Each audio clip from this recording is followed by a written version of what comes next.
statement is on Youth Skills Day, which actually is a commemorative statement by Honorable Member for New Edubiase, Abdul Salam Adams. Honorable Member, may take the floor.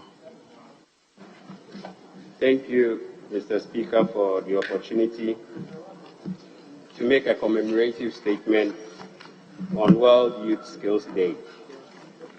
Mr. Speaker, on July 15th every year, the world celebrates World Youth Skills Day to highlight the opportunities and challenges that young people face in employment. The day also allows us to reflect on the strategic importance of equipping young people with skills for employment, decent work, and entrepreneurship. Since its inception in 2014, the World Youth Skills Day has provided a unique opportunity for dialogue between young people, technical and vocational education and training TVET institutions, firms, employers and workers, organizations, policymakers, and development partners. Mr. Speaker, this year's World Youth Skills Day, under the theme Skills for Resilient Youth, would occur in a challenging environment with the COVID-19 pandemic still distracting the TVET institutions. Youth skills development will face a range of unfamiliar problems emerging from a crisis where training has been disrupted in an unprecedented manner on a virtually universal scale.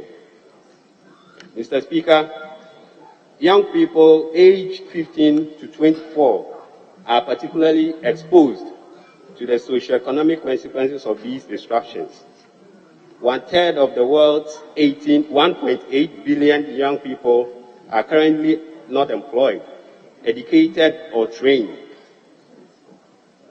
Of the 1 billion more that will enter the job market in the next decade, only 40% are expected to get job offers that currently exist. Thus, the global economy would need to create 6 million jobs in the next 10 years to keep pace with projected youth unemployment rates. Mr. Speaker, the youth make up about 30% of Ghana's population, with about 12% youth unemployment rate, according to a World Bank report.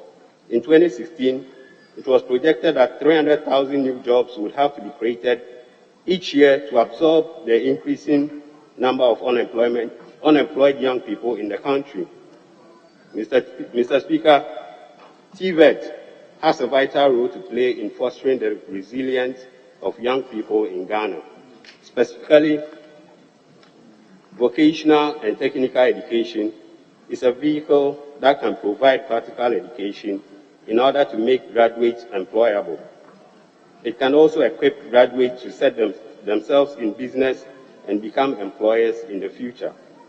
The challenge, however, is that, Mr. Speaker, the availability of TVET institutions to provide quality skills training is lacking from the supply side. At the same time, from the demand side, many young people do not find TVET attractive due to the negative stigma attached to it, especially in Ghana.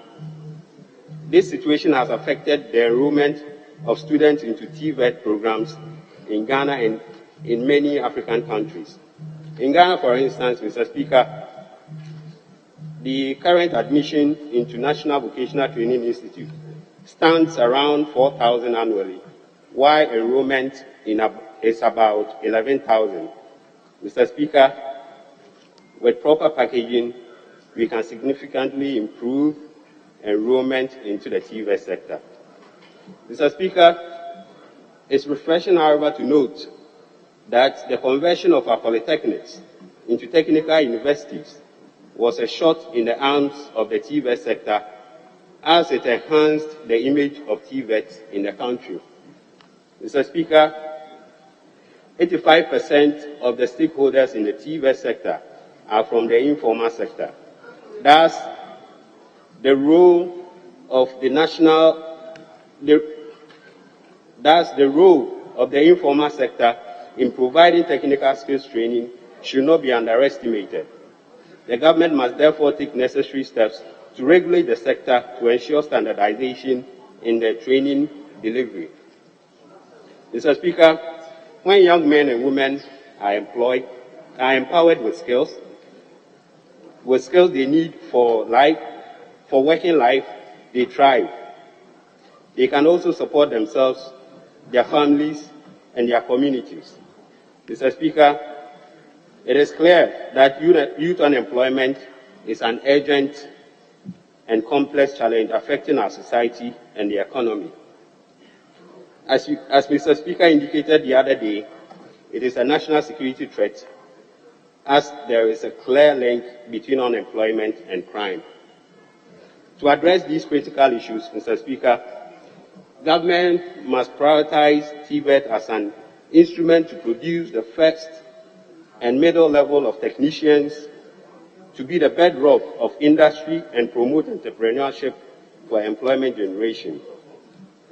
We need to sensitize people about the importance of TVET, as it can go a long way to remove the negative stigma people have about TVET. The quality of TVET must be